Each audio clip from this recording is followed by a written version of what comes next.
जय भीम, नमो बुद्धाय। बुद्ध जयंती के अवसर पर आप सभी को मंगल कामनाएं। आप सभी जानते हैं कि तथागत सिद्धार्थ गौतम बुद्ध दुनिया के पहले मनोवैज्ञानिक थे और हमारी ज़िंदगी में भी ये पहली बार हो रहा है कि भीम जयंती और बुद्ध जयंती हमें घरों में मनानी पड़ रही है। हम बाहर नहीं निकल पा रहे हैं। तो इस अवसर पर हमारे साथ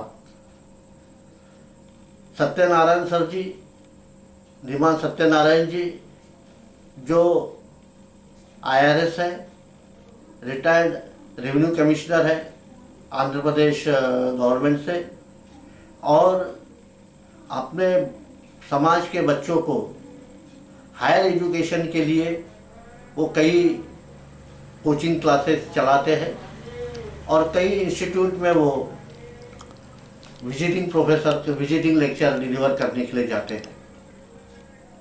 इतना करते हुए भी, ग्रुप A1 सर्विसेज को निभाते हुए भी, समाज के बच्चों को आगे बढ़ाने के लिए मौका देते हुए भी, उनका धम्म के दिशा में, बुद्धिज्म के ऊपर में उनकी अपनी कमांड है, उस दिशा में भी वो काम कर रहे हैं। अष्टांगिक मार्ग को बखूबी से हम अपने पर्सनालिटी कैसे डेवलप कर सकते हैं, तो इसके ऊपर सत्यनारायण सर का अपना कमांड है।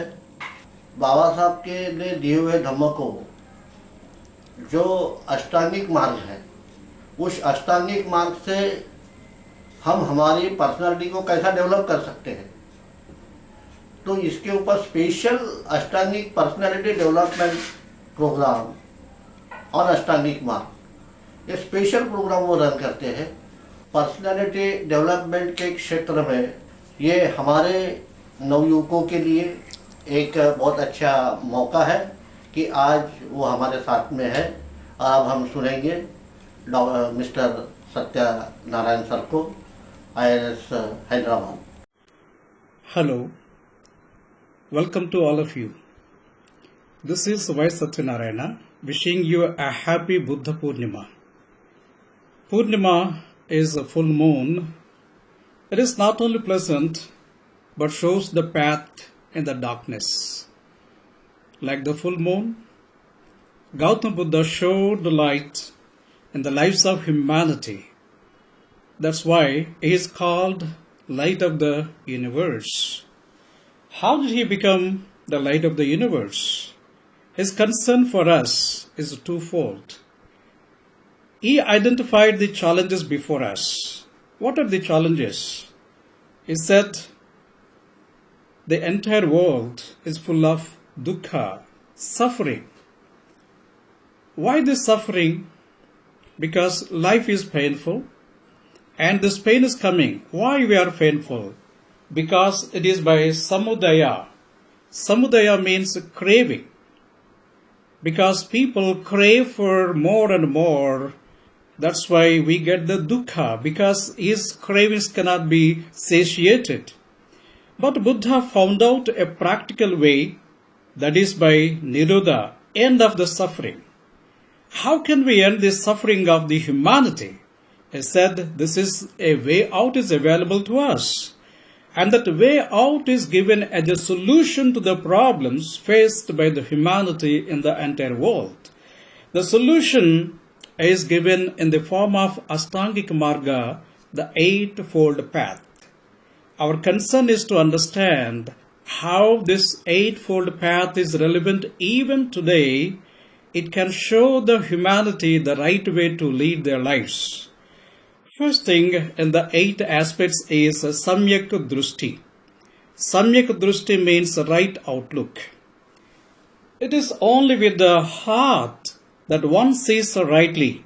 What is essential is invisible to the eye. I cannot see everything. Physical eye and the mental eye. We got the physical eye, we got the mental eye also.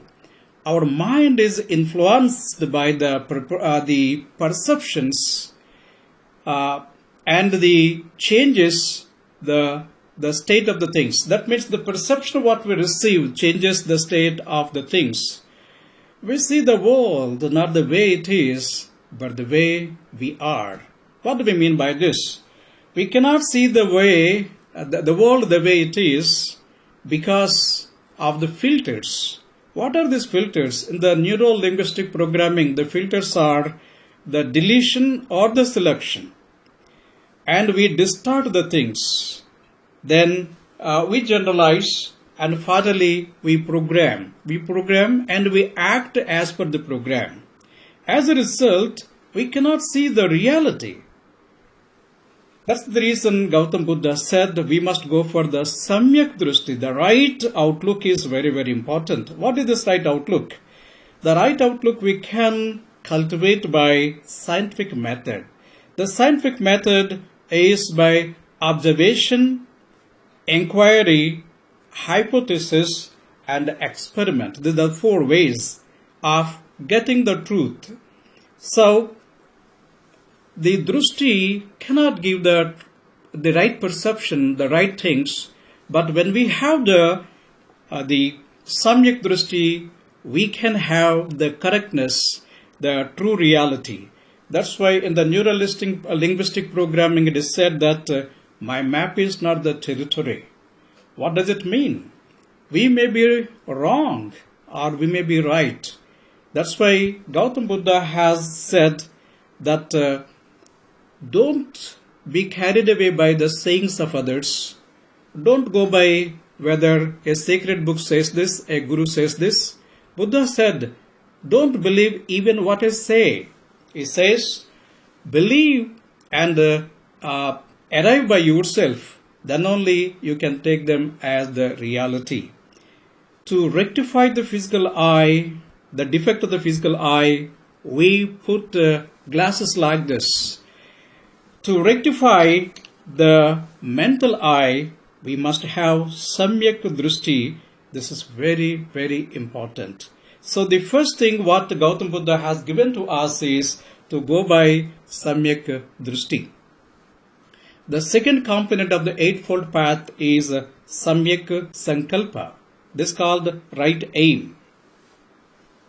If you want to be happy, set a goal that commands your thoughts, liberates your energy, and inspires your hopes. Why should we have a sankalpa? A sankalpa is nothing but the aim or a goal, the power of focus. Normally, we put goals for achieving something in our life. But goals are personal generally, so we put a goal to get our desires satiated. But what Gautam Buddha said is the goal should be samyak. That means samyak sankalpa means you can get everything in life. You can get everything in life you want if you help enough other people get what they want. So this is a great saying. That means if you want to get your goals fulfilled, put this goal from others' point of view. That means we must always see that if you want to become a doctor, why do you want to become a doctor? It is to earn money or it is to serve the people. Suppose if you put a goal to serve the people, money comes automatically. That is a byproduct. But the point here is you must see from others' point of view. This is what is called samyak sankalpa. In putting the goals, Buddha has given a very clear picture to all of us.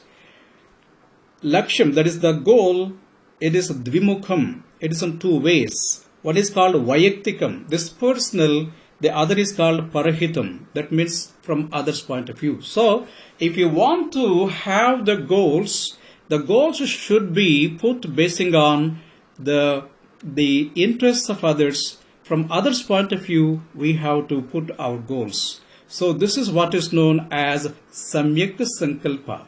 So, the second aspect in the Eightfold Path is samyak sankalpa. The third one in the Astangik Marga is a samyak vachanam. What do we mean by Vachanam? This is called the right speech. Half the world is filled with the people who have something to say and cannot say it. And the other half of the people who have nothing to say and go on saying it. As a result, we have been facing a big problem because the people who want to communicate, they cannot communicate. The people who have nothing to communicate, they go on saying something, and what we get is only the sound, not the significant message. What Buddha in this particular Anga, the third Anga, what he said is called the Vachanam. Vachanam here is not mere the saying or the word. It is about the communication. Communication makes or breaks a relationship. That means communication is connecting us internally and connecting with others externally. So this intra-communication and interpersonal communication both are very, very crucial. So the state of intrapersonal communication most of the times goes in a negative way. Most of the people communicate to them negatively. It may not be done. I cannot do it. So this is the way how people are going to communicate with themselves. As a result, they are unable to fulfill their desires and they are unable to get things done. So what Buddha said is called, we must have Samyak Vachanam. Samyak Vachanam means this called interpersonal communication. In the interpersonal communication, we must tell the truth without fear.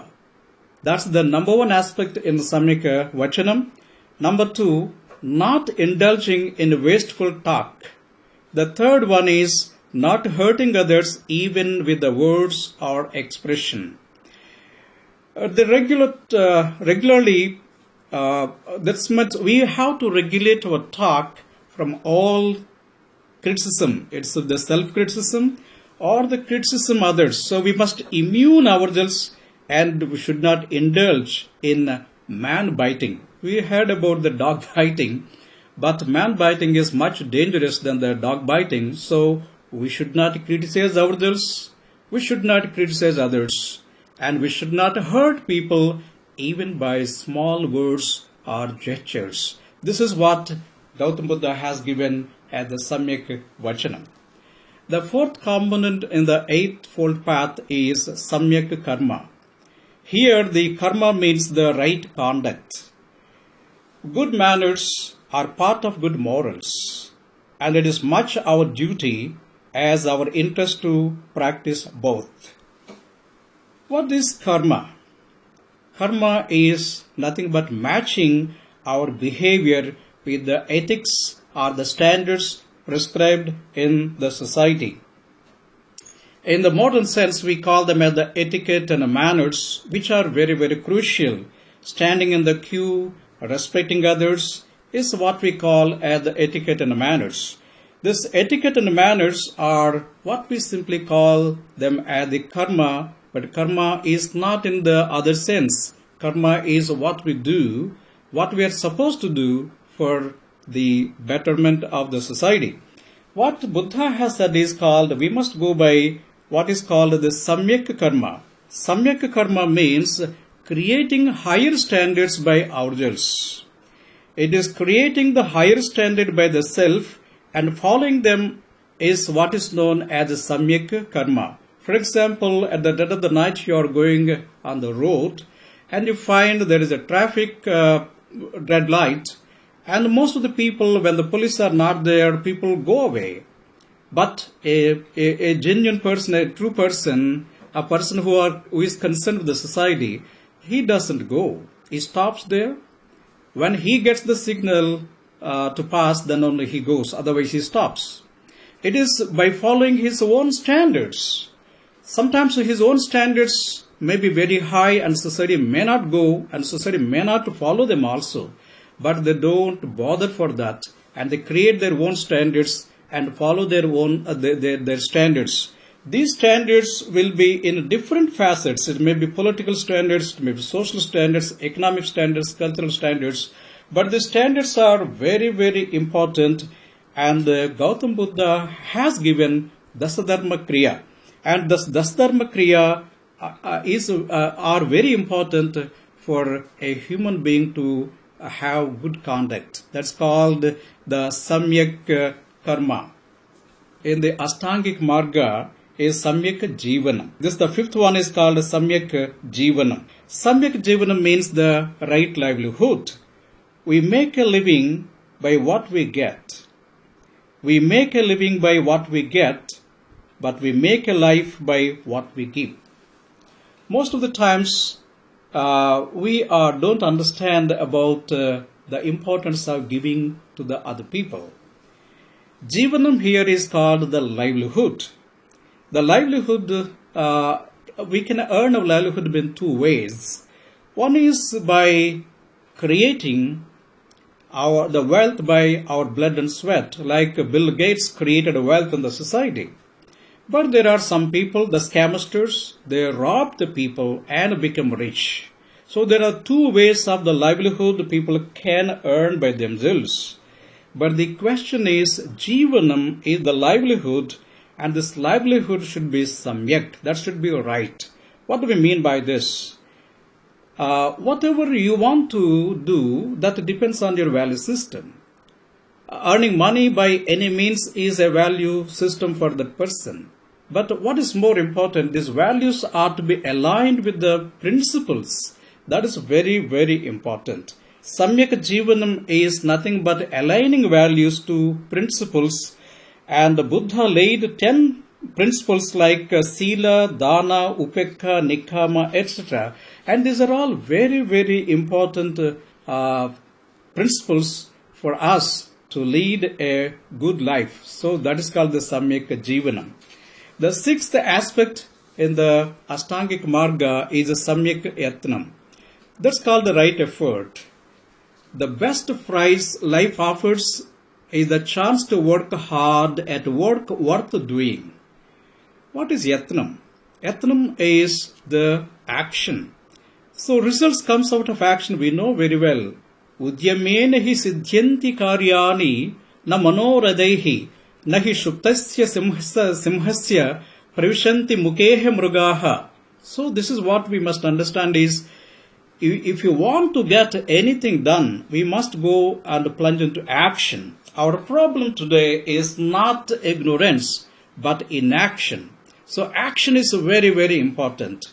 What is Samyak Yatnam? Samyak Yatnam means the action should be, the effort should be right in the right way. People go for hard work all the time. Hard work is important, but the point is whether the hard work becomes hard without giving any result. That's very important. That's why we must always understand the Samyak Yatnam in these points. Action should be independent. So act independently, not from pain and pleasure. Act creatively, not mechanically. Control time, not controlled by it. Compete with the self, not with others. Work in the circle of influence, not in the circle of concern. Convert even weakness as strength, not always working from the strengths. Prefer doing right things, rather doing things right. And carry the thoughts, not carried away with the thoughts. So this is what we can call as the Samyak Yatnam. The seventh aspect of the Ashtangik Marga, what he said is Samyak Avadhanam, right attention. Attention is the awareness. What is the awareness should be there with the self. You should be aware of the body, the mind, the spirit, and the emotion. So the body, mind, emotion, and the spirit, all the four, we must have clarity. And at the same time, we must also be aware of others. That means Samyak Avadhanam is understanding self, and at the same time understanding others becomes the Samyak Avadhanam. What should we understand in others? We must understand the human nature. The human nature, we must also show empathy to understand other people. We must build rapport, and we must have the networking. All the four are very important to understand others. So understand self and understand others is called Samyak Avadhanam. The last one in the Ashtangik Marga is a Samyak Dhyanam, right rapture. No life ever grows until it is focused, dedicated, and disciplined. Dhyanam is not simply sitting and closing eyes. That is not the dhyana. Dhyana is focusing on the productive outcome. The productive outcome, because the human being always faces a lot of challenges. As Buddha said, the life is full of sorrow and we get a lot of challenges. When we get a challenge, then we must overcome, we must steer through, we must bounce back, and we must reach out. All the 4 ways we must do in the dhyana. When we talk about the Samyak Dhyana, it is focusing on the productive outcome of others too. While we want to reach out is not easy. For that, what is important is if we have to take the responsibility, we must self-regulate ourselves, we must make a causal analysis, and we must lead a meaningful life. Then only that will be called a Samyak Dhyana. So these are the 8 ways, 8-fold path consisting of 8 important aspects. But Buddha has not brought them in an isolation. Buddha got a good plan to bring the 8-fold path with a purpose. As Stephen R. Covey says, there are 2 lasting bequests we can give to our children. One is roots, the other wings. Wings and roots, both are very, very important. Wings should be there to fly in the sky, but if there are no roots, then there will not be any stability in the growth of any person. So roots are important and wings are important. Like a tree, roots are important and the shoots are also important so that we can get the fruit. So Gautam Buddha made this Ashtangic Marga in the way of the wings and roots. The first 4 called Samyak Drushti, Samyak Sankalpa, Samyak Vachanam, Samyak Karma. All the 4 are the wings people have to develop. This is what we can call it the personality. But the personality cannot be very strong unless it is supported by the character. The character is nothing but the roots. Roots are the Samyak Jivanam, Samyak Yatnam, Samyak Avadhanam, and Samyak Dhyanam.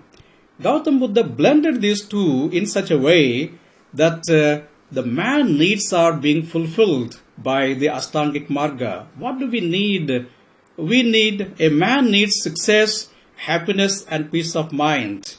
Buddha took care of these 3 and he has brought a synergistic approach to solve the human being. Such is the way Gautama the Buddha has given to the mankind, and the light given by Buddha is relevant even more today. Thank you very much. आपको यह video कैसा लगा, इस पर आप अपने comment suggestion दे सकते हैं। अगर आपको ये वीडियो अच्छा लगा तो आप इसे प्लीज़ शेयर कीजिए